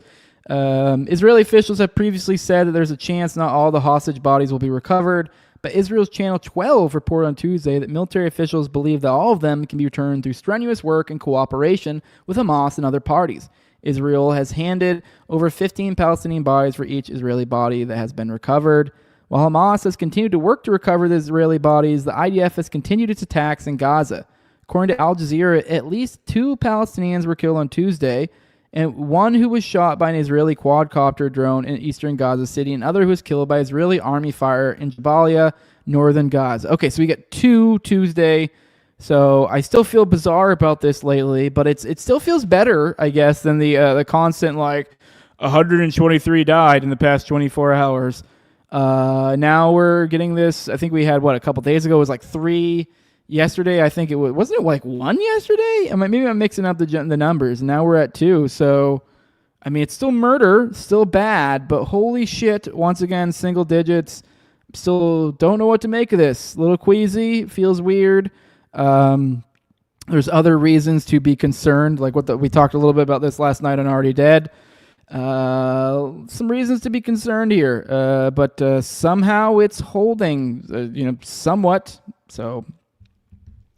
But at the same time, we have the U.S. asking Israel to allow foreign journalists to enter Gaza. So this is kind of this is one of those ones where I'm like, I don't know what is going on. I guess I'm jaded. I'm a little fucked up from the relentless, numerous onslaughts of sources say, rifts between Netanyahu and Trump. Oh, Trump said mean words. I don't know what the hell I just coughed on there. That was weird. And so I'm a little bit jaded to this whole rigmarole. What the fuck just happened? I don't know, like a fly just flew in my mouth or something. What the fuck? All right. Anyways, a little bit jaded, but at the same time, I don't know. We have stories like this. We also have down to single digits seemingly fairly regularly. So the Trump administration is asking Israel to allow foreign journalists to enter Gaza. The Times of Israel reported on Monday, citing 2 U.S. officials. President Trump said publicly back in August that Israel should allow foreign press into Gaza, and the report said that the U.S. has renewed the request in the wake of the ceasefire deal, which Israel has repeatedly violated. I do gotta say, whatever the fuck just had in my throat, it gave me a cool little rasp, though. However, one U.S. official said the issue isn't high on the Trump administration's list of priorities, not surprised, signaling that the administration isn't applying much pressure and that Israel may be able to maintain the ban. Israel has maintained the ban since October 7th, 2023, besides a few controlled visits of journalists who were embedded with the IDF. The Jerusalem-based Foreign Press Association has petitioned the Israeli government to allow foreign journalists to enter Gaza. but gave the government 30 days to do so. According to a report from the Israeli news site Ynet, Israeli officials are preparing for a propaganda war for when international journalists are able to enter Gaza. The report said that officials are worried about a large number of human stories about Palestinian civilians in Gaza who have suffered under Israeli campaign and siege. While foreign journalists have been able to enter Gaza, Palestinian journalists on the ground have reported extensively on Israel's genocidal war, and more than 200 of them have been killed by the IDF. In August, the Israeli military conducted a double-tap strike on the Nasser hospital in Khan Yunis, southern Gaza, which killed 5 journalists. So, they're sort of making a push for these guys to come through. As I said within this too, that apparently the Israeli Supreme Court recently says they need to clarify what the deal is with this. So, it was October 23rd, so 30 days. So I guess theoretically by the end of this month, we should at the very least have some sort of legal ruling over in Israel that determines kind of whether you shit or get off the pot. Or are they going to actually start allowing press to get through? And that would be quite the game changer. Be hard to be quite so impersonal about all these things when that's the case. Last thing on the Israeli front. So kind of tying into this room for caution. I know we kind of just like it's leaning into the, I don't know, maybe the sources say are onto something this time. Maybe there are real rifts. Maybe there are opposing values at play, which, as I've said before, that not at all to make Trump the good guy here. It's so is a different group of billionaire buddies can get the last little bits of lifeblood out of the Palestinian state, as opposed to just wiping them off the map. But at the same time, with all this going on, we got a bill pushing to execute Palestinians. So let's go through this together. The article says no such thing as Jewish terrorism or terrorists. It says Israeli MP sponsoring bill to execute Palestinians. A far-right Israeli lawmaker who sponsored a bill imposing a death penalty for terrorists has said that it will only apply to those who harm the state of Israel and will exclude Jews. Well, unfortunately, that first thing applies to anyone they seem to want it to apply to. When asked whether the law would apply to Jewish attackers, MK Limor Son Har Malek said that there's no such thing as a Jewish terrorist. On Monday, an Israeli panel approved the bill, which introduces the death penalty for Palestinian prisoners, paving the way for its first reading in Parliament.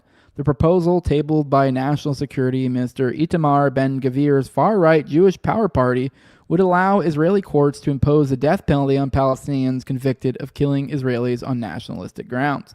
The legislation does not apply to Israelis who kill Palestinians under similar circumstances.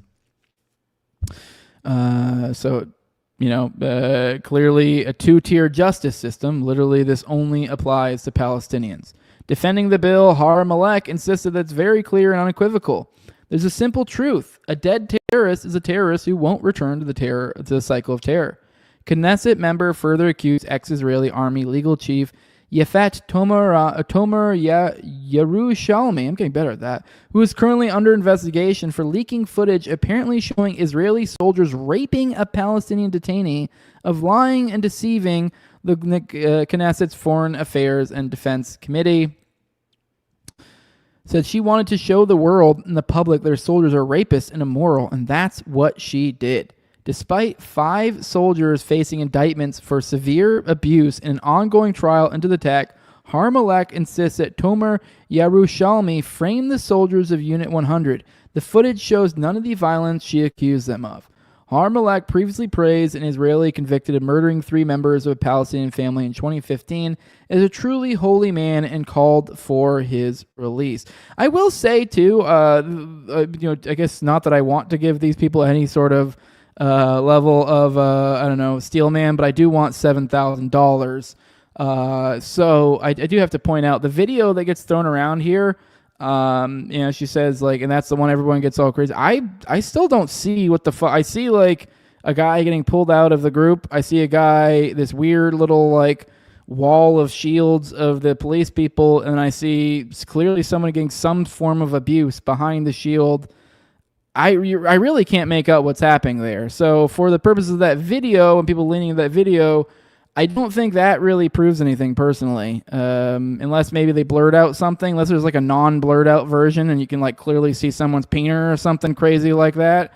Like, I haven't seen anything that's crazy. Now, they talk about that one of the big things of how this got out is that this guy went to a civilian hospital. So I would be interested if perhaps maybe we get some reporting in the future somehow confirming it from that angle. That way it becomes undeniable, that way you have like, I don't know, maybe documents. I guess that'd probably be some sort of health violation, but I don't know, some sort of way, whether it's testimony or something to verify that angle of how the news got out other places as opposed to just relying on the video. Because, maybe I just got shit eyes and I'm missing something, but I never really saw anything in the video that was like overly damning for like the idea that this guy got raped. But, he was literally behind a shield wall, so you couldn't really see anything. So, all right, on to Venezuela.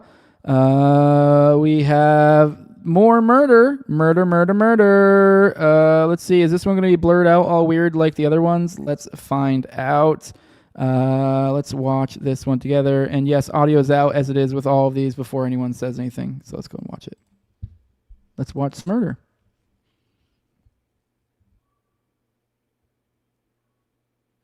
This one's less blurred than the last one, so that's interesting. Because the one we played yesterday, I think it was yesterday, or maybe it was the day before. That one wasn't like that. The one we played yesterday, like you couldn't even make out what the fuck it was. It's still weird that they're blurring out the people now. I don't know what the purpose of that is. So okay, let's read through this one. Who knows? Maybe they gave some actual intel here. Doubt it. Pete Hegseth announced on Tuesday the U.S. has bombed yet another boat without providing evidence. Okay, same old. Apparently they're claiming was carrying drugs. Okay, Eastern Pacific Ocean. This is where this one's at. So that's notable because I think there's only been like one or two that happened in the Pacific Ocean. So it is notable here that this one's in Pacific Ocean, but more of the same, just murder on the high seas with nothing to back it out whatsoever. So this brings the total number of people killed up to 66. Well, that's a fun little number. Corresponds with the topic here. Pure evil, just rampant murder. That's fun. Continuing on this thread, Gerald Ford leaves Mediterranean bound for waters near Venezuela. So what that is they're sending another aircraft carrier into the region. So great stuff. Great. Last story here for today. Trump weighs options for launching war with Venezuela. The Trump administration has developed a series of options for launching attacks on Venezuela, the New York Times reported on Tuesday, as the U.S. continues its military buildup in the region. The report said that one option would involve bombing Venezuelan military facilities with the goal of collapsing military support for Maduro in hopes that it would get the Venezuelan leader to flee. But critics of the approach argue that it would likely have the opposite effect, rallying the military around its embattled leader. The second option would be to send special operations forces such as Navy SEALs of the Army Delta's force into Venezuela to kill or capture Maduro. Such an operation would put the U.S. troops involved in the attack at serious risk since Maduro has the support of his military and a civilian militia that the Venezuelan government says has millions of members. The third option would involve sending a much larger force into Venezuela to capture airfields in some of Venezuela's infrastructure and oil fields. The Washington Examiner has reported that U.S. military planners believe the forces in the region are now sufficient to seize and hold key strategic facilities, such as ports and airfields in Venezuelan territory. The Times report said that President Trump is reluctant to back an operation that would put U.S. troops at risk or come with the chance of failure, and for that reason, other plans are being developed that would involve naval drones and long-range weapons. Decision isn't expected until the aircraft carrier USS Gerald Ford, which just left the Mediterranean, arrives near Venezuela. If Trump orders an attack on Venezuela, it would almost certainly lead to a full-blown war or a quick decapitation of the government, which would likely plunge the country into chaos. The Times report cited Trump aides who said far more planning has gone into striking at the Maduro government than on what it would take to govern Venezuela should the operation succeed. Trump aides said that the president has expressed reservations about attacking Venezuela and that he's asking what the U.S. could get out of it with the focus of Venezuela's vast oil resources.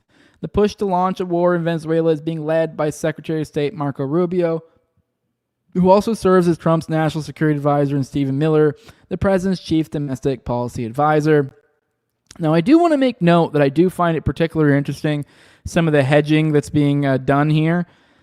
Obviously, I don't know who the source is here or what, so I don't really know exactly how this information is being filtered through. I mean, hell, this could have came from Trump himself. I wouldn't be surprised. I've heard rumors that that is a thing, that is like kind of like a known thing behind the scenes, that some of these stories that you would think would actually be like, oh, why would you share that? It's like coming from the horse's mouth.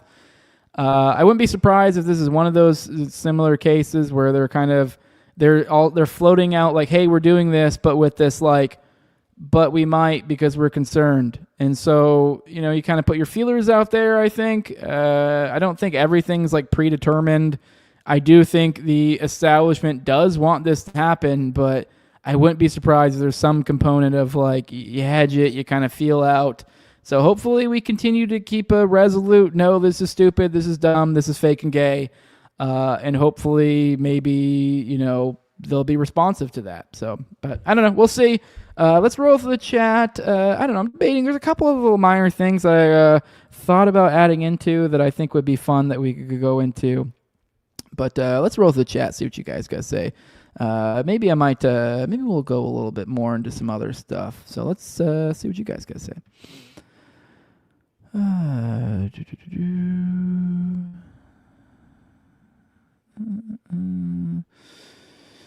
Gerald Hall seems to think Dana is some sort of limited hangout. Weird. She said misses a lot of key shit that seems like limited hangout, but some stuff is so fucking deep I can't help but be in awe. Well, I mean, I think you kind of just got it a little bit there. The stuff Dana digs into is so fucking deep, and if you're someone else hanging out in those deep waters, you can't really be all that surprised when someone else misses one of these other points, because it's like, well, you guys are both in deep waters, so it's a high level difficulty. So I don't know. I like Dana though, but I also haven't dug enough into her line of research to have strong opinion about anything like that. But she always strikes me as legit to me. So, Justin says, why would Hamas not cremate the bodies to avoid all these stipulations? Yeah. Now, I do find it interesting, though, that Dave DeCamp actually made this point on his show this morning, that you don't really ever hear about anyone in the Hamas bodies. Why is it? And, keep in mind how much Israel was, freaking the fuck out trying to go back to war over dead bodies. And it's never even been a thought that's crossed anyone's mind that, like, well, maybe Hamas would like their dead back. Like, why is this not part of the deal? That it's just it don't. But yeah, I know I find that interesting. That's something weird.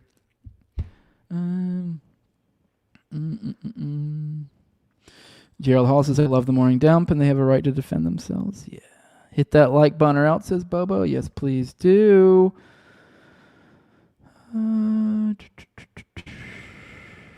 Swedish Doom Goblin, they promise Hamas a state and promise Israel the whole land. They promise things to Ukraine and promise things to Russia. Why do you think Hitler was always trying to reach an agreement?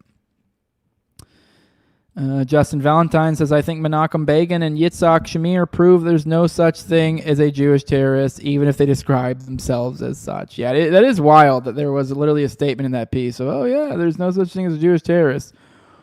Okay. So yeah. Swedish Doom Goblin says, you need to research rapes from Israeli soldiers on Arab girls, women, and men even before this 7-Eleven BS. Many investigations say it's systemic. Yeah, I agree. That probably is for real. And boys, says Swedish Doom Goblin. One man said the IDF were raping with a baton and described it as painful and feeling like his mind was blowing up. Yeah, I think right around that same time, there was another guy who got raped by a group of soldiers during that time. I don't think they saw any sort of legal repercussions, if I recall. But yeah, there was a separate occasion where it was like somewhere else where like they were getting raped with a hot iron in the butt as well. So seems to be a one-going theme for them for sure. Long history of rapes is described as systemic, yeah. Mustache, again, Morgan financed the launch of AT&T, General Motors, General Electric, and DuPont. Like the London-based Rothschild and Barings banks, Morgan became part of the power structure in many countries. Morgan with the Rothschild proxy says mustache. Yep. All right. What do I want to do? I have a couple more things. Let's dig into some old OKC stuff. Dig into some OKC documents because there's some interesting things. Like I said, I was going to add these in some other segments because I felt like they kind of fit at odd times, but I totally forgot about them and didn't put them in the correct spot in my presentation. So now they're going to kind of haphazardly at the end of the show create their own segment, which is just kind of generic OKC documents or something. But one of them, I'll end on the crazier one. But the first one is just a document example of McVeigh's thefts from military bases, which is a common theme you see in a lot of these glowy ops. I forget what I was planning on tying it into to buttress another point. But there was something we were talking about at a point today where I was like, I bet you we can thematically tie that in together.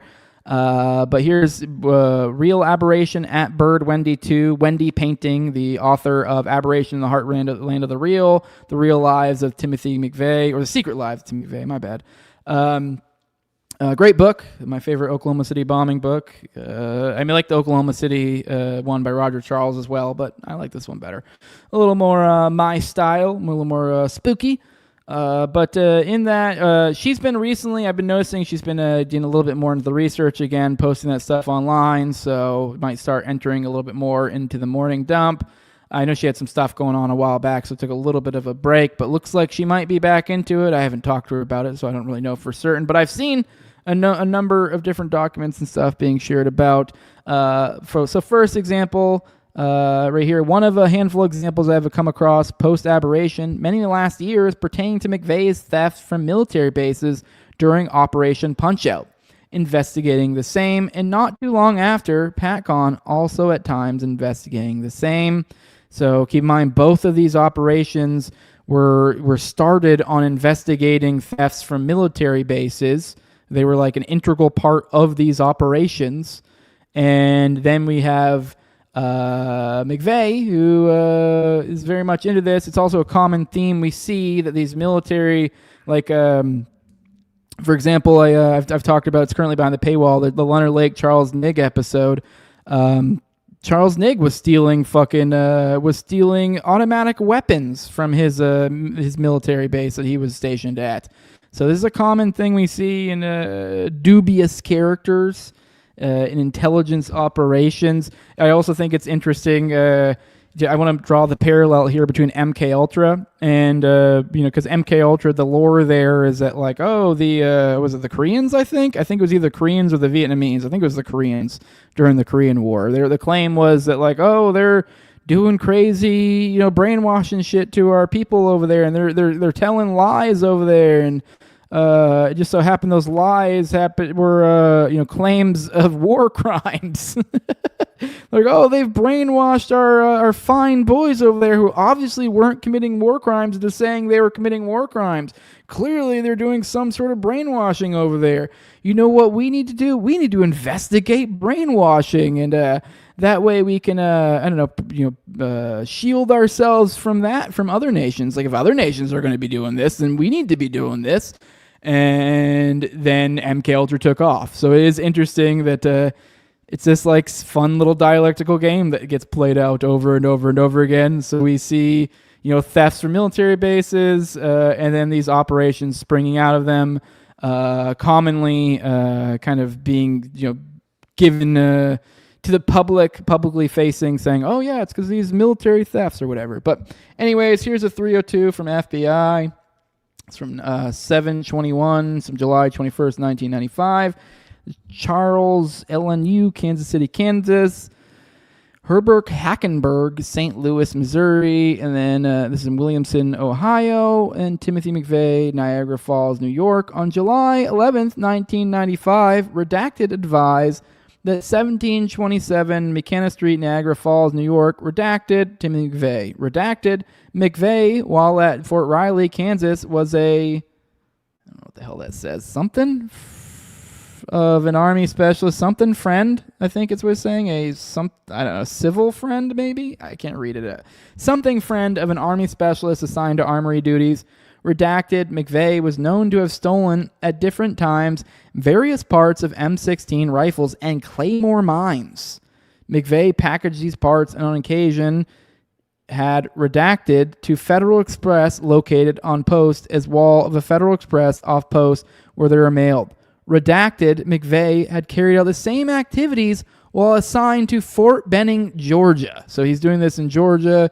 He's also doing this over in Kansas. So he's in different bases, stealing from the armories and sending them off through the mailing system. So interesting. And then the real heater here that she found, I figured I'd share with you guys. What it always seems to come back to every single fucking time is child trafficking. Well, here is a document that Wendy unearthed. I'll just go ahead and read it to you. You'll see what I mean as we go on. On May 5th, 1995, John Cloud voluntarily appeared at the Dallas offices of the Federal Bureau of Investigation. Cloud currently resides at 13503 Redfern Lane, Dallas, Texas 75240.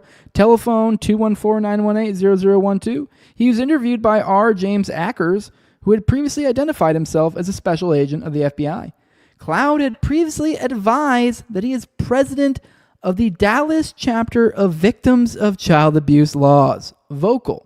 He said that he has become aware of the bombing of the federal office building in Oklahoma City, Oklahoma, through news reports, and that although he has no direct knowledge of the person or persons responsible for that action, he was concerned that unknown VOCAL members may be held responsible for that act or for conspiring with Timothy McVeigh for committing that act. Cloud noted that the bombing was apparently directed at a children's daycare located within the federal building, and he reasoned that some members of VOCAL may regard children as a primary contributor to their problems. He also said that he had heard news accounts linking the Oklahoma City bombing to the siege of the Branch Davidian compound in Waco, Texas, which was initially prompted by allegations of child abuse. Cloud further commented that virtually every VOCAL chapter in the United States maintained copies by the handful of published articles and transcripts of the electronic media news shows featuring misuses of child abuse laws. Furthermore, Cloud said that VOCAL chapters have consistently expressed displeasure over the appointment of Janet Reno to the position of United States Attorney General, and Cloud drew a literary parallel between that point of view and the virtual attack on the federal building, Oklahoma City. He pointed out the Attorney General was appointed to that position based in part on her strong positions against child abuse. He also noted the national headquarters of VOCAL had recently relocated from Sacramento, California to 11625 East Old Spanish Trail, Tucson, Arizona. 85730, telephone 502-722-1968. He said that the national president of VOCAL are George and Leslie Wimberly of the same address. Cloud, who is an admitted pedophile, also said that he is a former member of the Arizona National Guard. While he was living in Arizona, he learned that open pit mines were used explosives similar to that reported in the news media of the bombing of the federal building in Oklahoma City. Cloud described the digging of a hole in those mines to form a shape charge, filling that hole with large quantities of fertilizer, mixing 30% by volume of kerosene, and triggering the mixture with a blasting cap. He noted the elements of such an explosive mixture were inherently stable until mixed on site, were easy to combine without special tools or training, and were easily obtained without permits or special licensing requirements. Cloud denied any involvement in the Oklahoma City bombing, saying that such actions were counterproductive to the goals at VOCAL as he sees them. Now, obviously, that report is all that is the people, some leader or some representative of some pedophile organization felt the need after the Oklahoma City bombing to go out of his way to contact the FBI to be like, hey, just to be clear, we had nothing to do with this. So, okay, I mean, I was never really suspecting him in the first place, but now I'm starting to suspect you a little bit. All right, guys, let's roll the chat, see what you guys got to say, and then we'll get out of here. We'll say our goodbyes, play a little outro, all that good stuff. But let's check the chat, see what you guys can say, and then we'll get on out of here. about that time. See ya, Bobo. Bobo's out of here. Nig was a klepto, says Justin Valentine. That's what got them caught. Yeah, perhaps. I will say that the robbing of machine gun or automatic weapons, which I don't know, maybe that's incorrect or something. That's kind of fucking wild. I don't know. I mean, if you are a klepto, the idea that you would be like, well, I'm going to be a military member and steal things from the armory, which I don't know. I never worked near the armory, around the armory, but any guy that I knew was cops or had anything to do with it, it's kind of a big deal that hell, if I'm pretty sure literally everyone I talked to was literally basically almost 2 hours of time added to your day. Because they would honestly look at their shifts as a +2, because then they'd be like, yeah, but I got to get there early to go to the armory to get my weapon.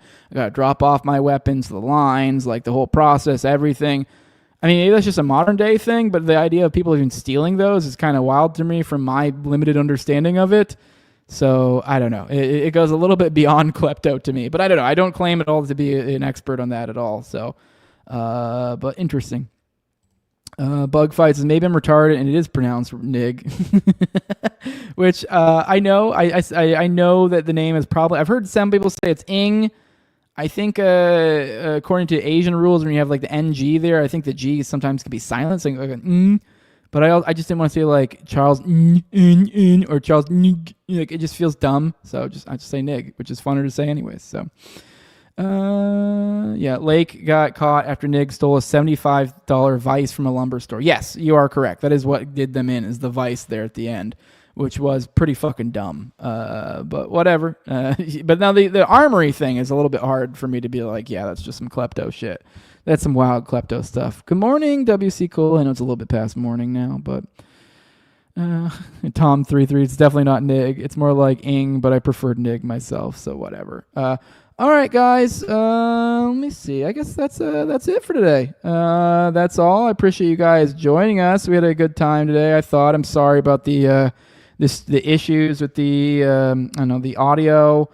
For some reason you're on YouTube or Rumble or something right now, and you're dissatisfied, you can go back and it should be.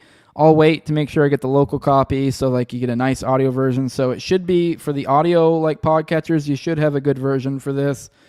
Oh, sorry, I can't control it. I think it was some sort of weird StreamYard or streaming issue. I've heard, the chat, you guys have been saying that apparently this is some sort of issue going on with a lot of people lately. I'd be curious if there's a pattern to be drawn amongst those people this keeps happening to, but maybe it's just some weird StreamYard glitch or whatever. But with that, guys, we're going to get out of here. If you want to support what I'm doing, leave a like, share, subscribe, comment, leave a 5-star review on iTunes or Spotify. If you want to follow this show, you can do it on YouTube, Rumble. You can do it on all the audio podcatchers, wherever you like to listen to your podcast. You can also find it on Twitter at TowerGangJose. If you want to support the show the best way you can do that with money over at patreon.com. So it's NoWayJose2020. The QR code's up here if you like to use it that way, if that's helpful. And at the lowest level there is $2, and you get a whole host of perks for that. You get access to early episodes, usually about 1 to 2 episodes a week. Got Austin coming on tonight to continue our Dutro series. I also going to add free RSS feed there. You also get access to Telegram. You also get access to the pre-show, post-show, and access to video calls on me and Austin's weekly live call-in show, Already Dead, which is on Tuesdays at 9:30 p.m. Eastern. Call in, hang out with the homies, and give a big shout out to the highest level of my patrons, the Patreon sponsors. I give them a big shout out every episode. It's a big thank you for everything they do. I have my previous co-hosts on Tower Gang at Learn to Toad, also at Abrogate D's, at Zio VRCK, at _Infinite Zeal, Tim Tuttle, at John Klebold, big fan of the show, Torn May, at Wayne Teckless, 1-800-CARS for kids, No Free Lunch, Jack, and Mark Vestibule. Help a brother out. I don't know. I think that that whole glitch really fucked over the metrics for today, so help me out. Whatever. I got screwed over by StreamYard, so help your brother out. Leave a like, share it around, do the things, do whatever you can do, and support people, support good voices out there. We're in a weird war right now. I'm not saying necessarily got to give me money, but if you do have money, why is it not mine? But no, in all seriousness, though, just little things, 5-star reviews. These things go a long way. Help these voices grow. There are a lot of controlled voices out there, so stop engaging with those and start engaging with the good ones. But with that, guys, enjoy this outro. Love you all. Bye-bye. Israel good, Tucker bad. Sending your tax money to Israel, good. Listening to Tucker, bad. You dying in war for Israel, good. Tucker podcast, bad. Daily Wire subscription, good. Everything else, bad. Oh, you like Jordan Peterson? Pay me a subscription, bitch. Israel, Israel, Israel, good. America, not so much. Israel first, good. America first, not so good. Annoying voice, Ben Shapiro, good. Annoying laugh, Tucker Carlson, bad. Shalom, bitches. Please subscribe.